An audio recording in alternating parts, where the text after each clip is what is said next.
Mbak Nisa, apa yang pernah didengarkan atau pernah bercerita? Baik, pernah mendengar cerita tentang Kancil dan teman-temannya. Lalu Mbak Dinda apa? Baik, pernah bercerita tentang pesta ulang tahunnya. Nah, di cerita Mbak Dinda tadi itu kapan ya itu untuk ulang tahunnya, dan ada siapa saja nih di ulang tahun Mbak Dinda? Kemarin. Nah, di ulang tahun Mbak Dinda juga ada, tadi kan Mbak Dinda ada ayah Mbak Dinda, ada ibu Mbak Dinda, ada teman-teman Mbak Dinda. Lalu di cerita Mbak Nisa tadi ada Kancil, ada gajah, ada monyet. Wah, jadi kalian sudah pernah ya dengar cerita atau menceritakan sesuatu. Nah, untuk hari ini Ibu akan memberikan kalian pembelajaran tentang teks narasi dan tokoh-tokoh yang ada di dalamnya. Nah, langsung saja ya kita masuk ke pembelajaran. Ada yang tahu apa itu teks narasi? Tidak. Jadi, teks narasi adalah teks yang berisi cerita tentang suatu peristiwa atau kejadian yang disampaikan secara runtut menurut urutan waktu. Nah, cerita dalam teks narasi bisa berisi dari pengalaman nyata atau bisa juga merupakan hasil imajinasi atau khayalan penulis. Seperti contohnya tadi Mbak Dinda yang menceritakan tentang ulang tahunnya.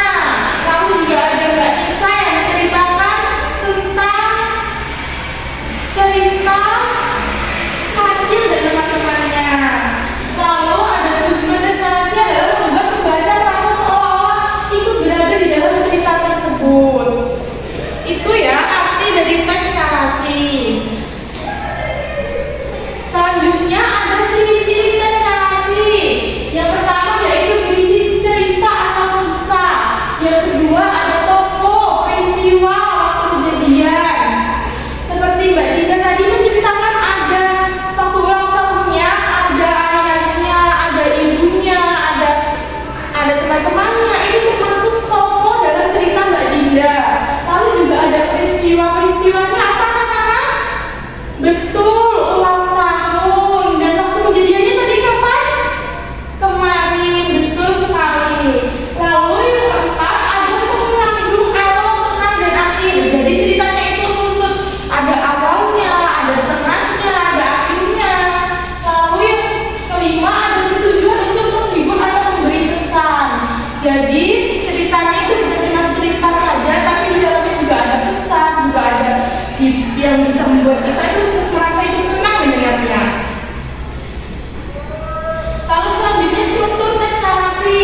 Yang pertama ada orientasi, yaitu bagian awal memperkenalkan tokoh, tempat, dan waktu.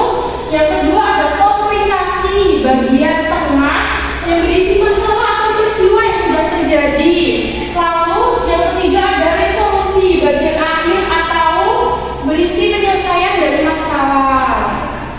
Selanjutnya ada jenis-jenis teks narasi.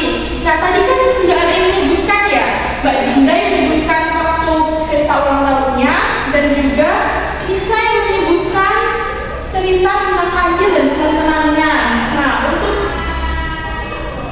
untuk jenis-jenis teks narasi itu dibagi menjadi dua, yaitu narasi fiksi dan juga ada narasi non fiksi. Untuk narasi fiksi itu bisa seperti cerita rekaan, misalnya dongeng, legenda, atau cerita rakyat seperti yang diceritakan oleh Mbak Nisa. Lalu untuk cerita narasi non fiksi itu berisi cerita nyata, misalnya pengalaman pribadi atau biografi tokoh, seperti diceritakan oleh Mbak Dinda, yaitu pesta ulang tahunnya. Itu ya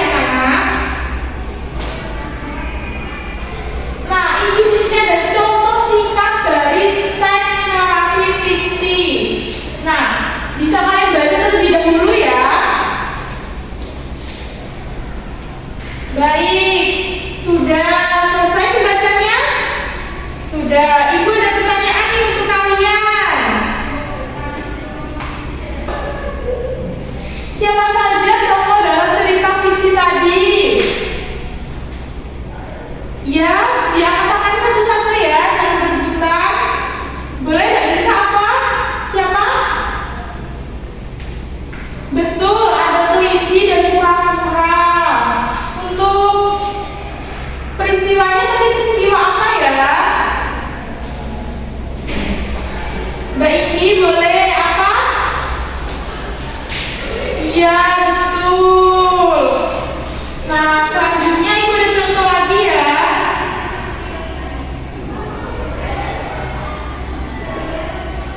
Nah, boleh dibacakan contoh singkat narasi yang non-fiksi. Sudah selesai bacanya? Sudah ya. Ibu ada pertanyaan lagi untuk kalian. Siapa saja tokoh dalam cerita non-fiksi tadi? Ada yang mau menjawab? Iya, Mbak Jenny, apa siapa? Betul, ada Andi dan juga Bapak Guru. Baik, kasih tepuk tangan untuk teman-teman yang sudah menjawab pada pagi hari ini, anak-anak. Nah, selanjutnya ada bahasa dalam teks narasi. Bahasa dalam teks narasi biasanya menggunakan kata kerja yang menggambarkan tindakan seperti berlari, berjalan, berkata, atau menggunakan kata keterangan waktu seperti kemarin, suatu hari, pagi itu, atau menggunakan kata ganti seperti aku, dia, mereka. Seperti itu ya anak-anak.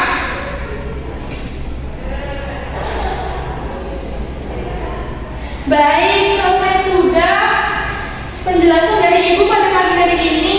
Apa ada yang mau ditanyakan anak-anak? Apa ada yang masih belum paham pada pembelajaran teks narasi dan tokoh-tokoh yang ada di dalamnya pada pagi hari ini? Sudah paham semua? Wah, sudah paham semuanya. Berarti sekarang ibu mau memberi kalian hadiah. Apa hadiahnya? Ya betul, tugas untuk dikerjakan secara berkelompok. Nah, ibu bagi kelompoknya dulu ya. Ada kelompok 1, kelompok 2, kelompok 3, dan kelompok 4. Nah, bisa bergabung dengan kelompoknya masing-masing ya, teman-teman. Ini untuk kelompok 1, ini kelompok 2, dan ini kelompok 3. Dengarkan ibu ya, untuk pengerjaannya ibu kasih waktu 5 menit dan tidak boleh ramai ya anak-anak. Tidak boleh berbicara dengan kelompok lain atau saling tidak boleh berbicara dengan kelompok lain. Baik, silakan dikerjakan. Bagaimana, apakah ada yang belum dipahami atau mau bertanya? Sudah. Bagaimana kelompok 2? Baik, sudah bisa. Sudah. Bagaimana anak-anak? Apakah sudah selesai semua? Sudah. Baik. Simpulkan ya. Baik, karena sudah selesai mengerjakan semua nih, ibu lihat tadi juga jawabannya bagus-bagus banget dan menarik-narik banget. Sekarang ibu ingin salah satu dari kelompok maju ke depan, perwakilannya aja ya, tidak semua, untuk menjelaskan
lupa.